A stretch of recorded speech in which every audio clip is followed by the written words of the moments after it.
What's up, idols? It's CC Lesson 3. Welcome back to my channel and thank you so much for clicking on this video. Before we get started, I want to announce that I will be launching Patreon for the first time ever this weekend on my birthday. I've been told many times over the past 6 years that I should start a Patreon, and I just never wanted to go down that rabbit hole, but I think I want to do it. And the thing is, YouTube is great. I really do love YouTube. I wouldn't still be doing it if I didn't, but there's a lot of restrictions and I have to reword things and there's stuff I can't share with you, and I can put everything on Patreon. There's been so many story times that have been sent to me in the past year that I cannot put on this platform. Those will go on Patreon. I have this idea where I'm gonna troll to forums, Sims players, troll to forums, and I'm gonna go on Korea's version of Reddit, which is, they have two. One we talked about, DC Inside, and the other one I found recently.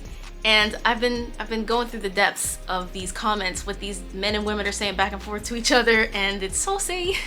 Definitely cannot put that on YouTube. That's gonna be on Patreon. My channel members will still be up. Like, you'll still have your special content and Discord access. Don't worry, I'm gonna make a full video about the Patreon and what to expect there, but that's not what this video is about. I just want you guys to be on the lookout for that because it's exciting. I ordered some new lights, some new equipment, and it's coming this week, so I cannot wait. This video, however, this is the first time I've sat down without anything particular in mind, and I just want to talk.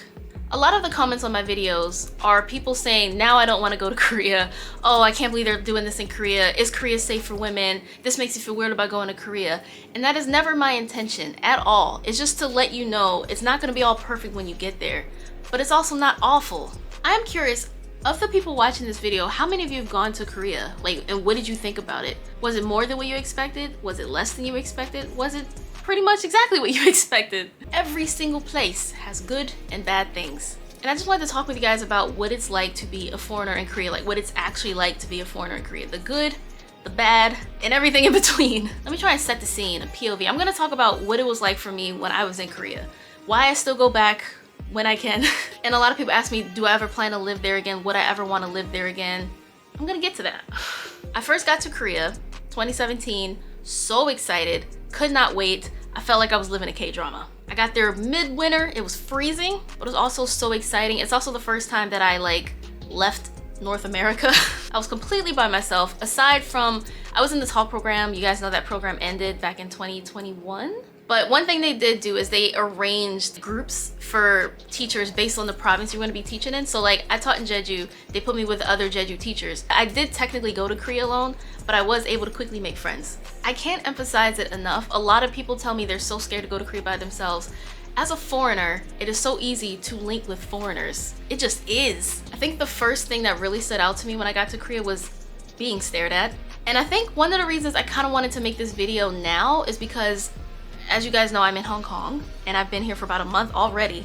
Time fucking flies. I'm getting stared at again, which is the first time in, you know, a year or so, because I've been in Europe and it's pretty diverse there, so I'm nothing special to look at. When I come here though, the stares, I'm like, oh yeah, that's what that was like. I just gotta say, if being stared at is something that makes you uncomfortable, brace yourself. And it's weird, like I feel like it hits different here, where I feel a lot more uncomfortable being stared at here than I do in Korea, because being stared at here when I can't read Canto and it's hard to understand, there's like tones in the language, and even native Cantonese speakers don't know every single character, so it's a hard language to try and learn. I just feel like an extra alien, an extra foreigner, because not only can I not really read what's around me, but people are looking at me like I'm weird too. In Korea though, I can at least read the signs and I can speak the language, and I feel more comfortable there than I do here. So that's one tip. I would say to absolutely learn a bit of Korean, learn to read it. It's actually a really easy language to learn how to read. I'll leave a link in the description. It's called howtostudykorean.com. It's been my go-to since like 2014. And I feel like it's kind of good to revisit this topic because I did talk about this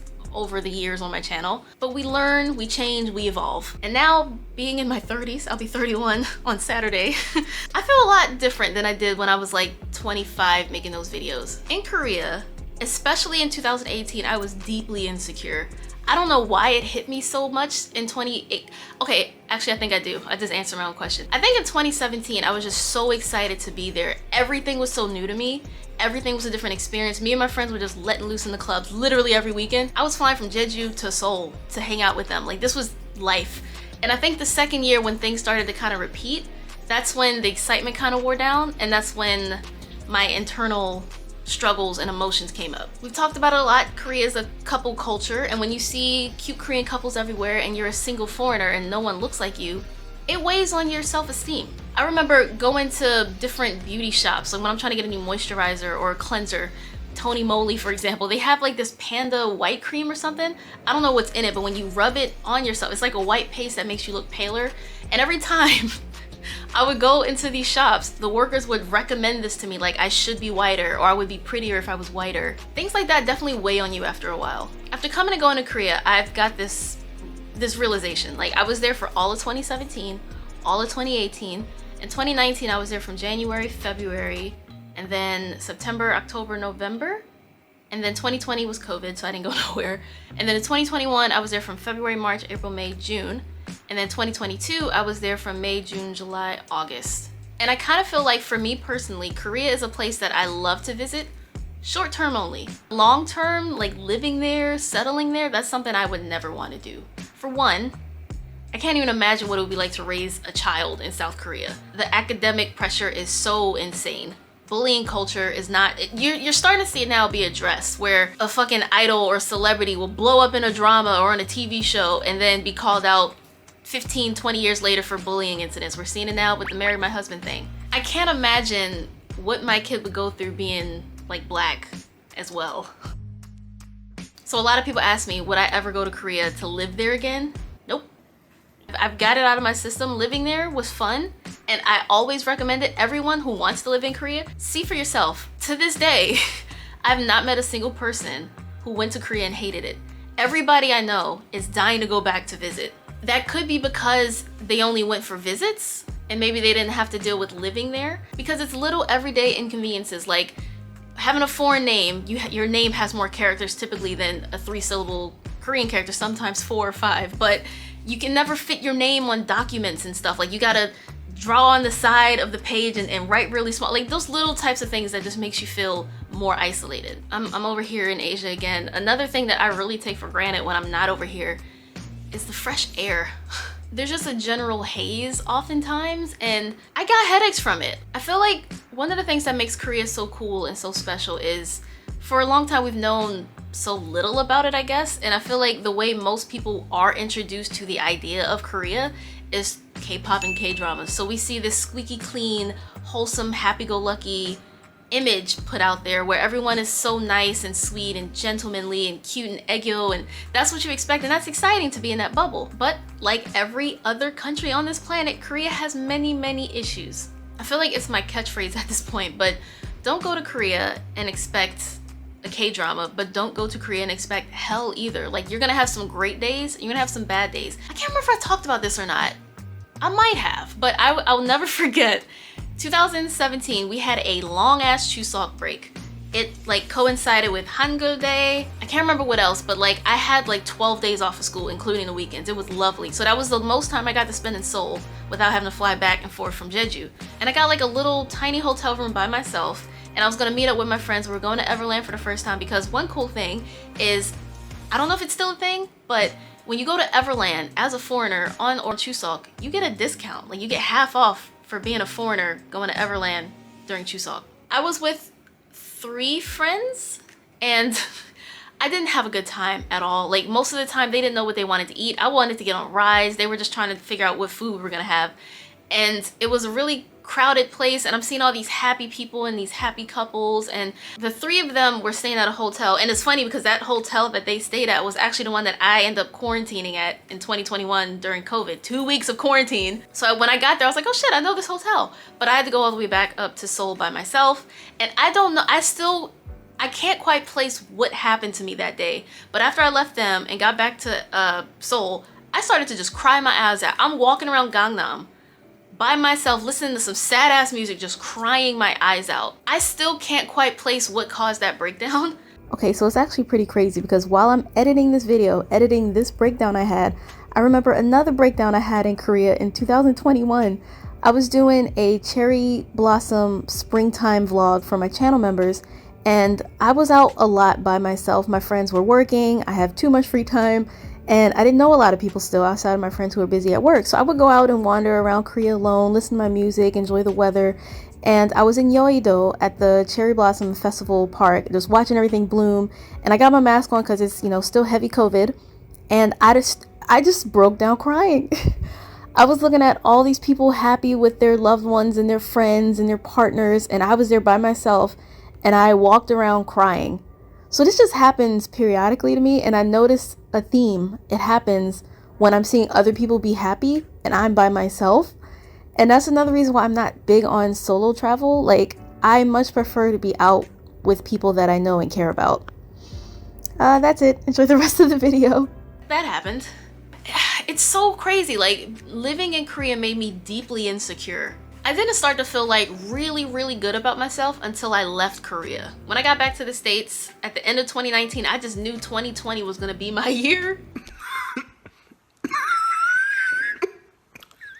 I was like, I'm about to be a flight attendant because I got hired by United. And I was like, I'm about to be this travel vlogger. It's gonna be lit. It's gonna be so amazing. And we all know what happened. But I just had this epiphany of just self-love once I left Korea. Even like my weight, I've never really had issues with my weight. I've always been on the lighter side or the thinner side.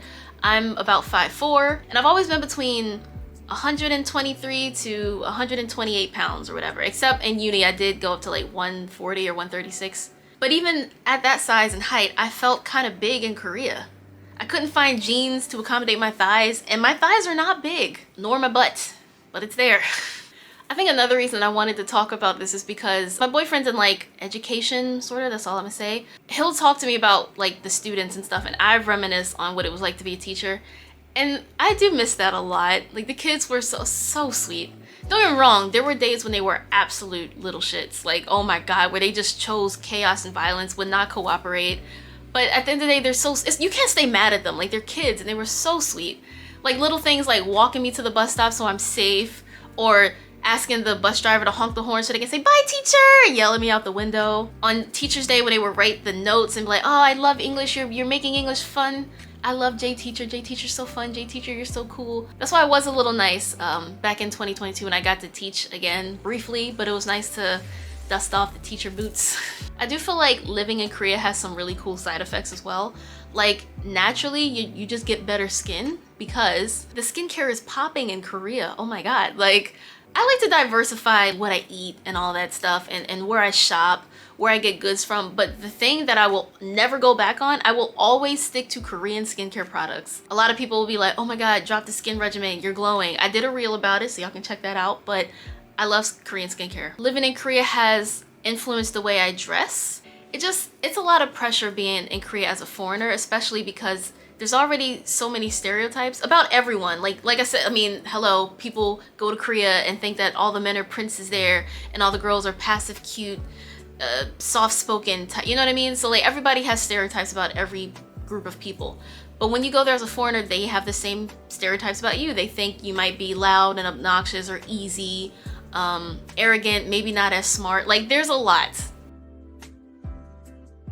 And it can be a lot of pressure to not live up to that or feel like you need to prove them wrong. Like, right now, it's early April, and I'm debating if I should go back to Korea maybe early May, just for a short visit, like literally to see Bria. For one, most of my friends in Korea have left and moved on, but there are a lot of, it's funny, like, I have a lot of friends who live outside of Korea and are dying to go back. And I have friends who've been in Korea and like, they're relieved to be home. People think I'm obsessed with Korea because I have a whole channel about it. I do feel like living in Korea shaped a lot of who I am because I went there during quite formative years. You know, I was a young adult. It was my first time being like out of the country and away on my own. You know, living abroad by yourself definitely makes you aware of what you can do, how much you can rely on yourself, how independent you can be. So I feel like that's why Korea has such a hold on me, because that's where I discovered that side to myself. And I do love K-pop. I'll watch a good K-drama every now and then. There's a lot that I do miss about Korea. I love a lot of the cafes you can go to. I love how affordable it is to get around.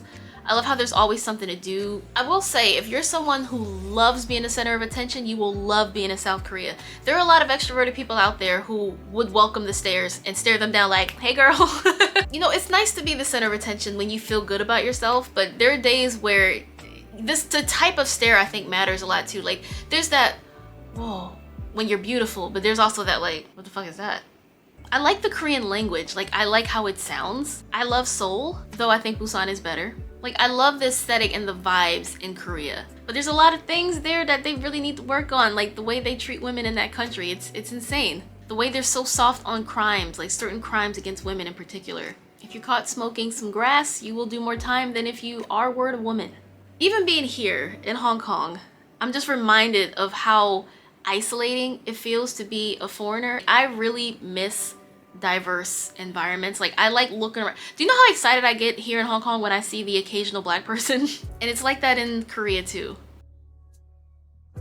Oftentimes there's a lot of unwanted attention when you're a foreigner abroad, like when you look different, not just being from a different place, but when you look very different to a homogenous society. Dating is a different ball game because being a foreigner just inherently, typically, on average, means you're more for fun than long term. But like we mentioned before, that is changing and there are more interracial marriages happening in Korea these days. So when you go to Korea for the first time, you're gonna be really excited by all the K-pop and the K-dramas. And even there's always so many Korean ballads and K-pop hits blasting from different shops and stores, and it makes you so excited.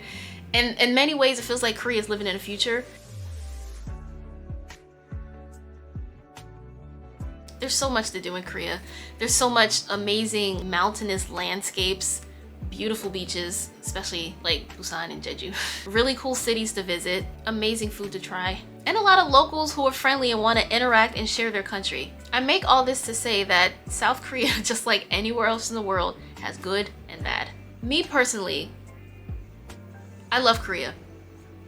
Full stop. Like, there's a reason I go back often. There's a reason I'm still talking about it. There's a reason I tell everyone they should go. Anyway, I am rambling. Thank you guys so much for watching. If you did, remember to like, comment, share, subscribe, and I will see you guys next time. Annyeong!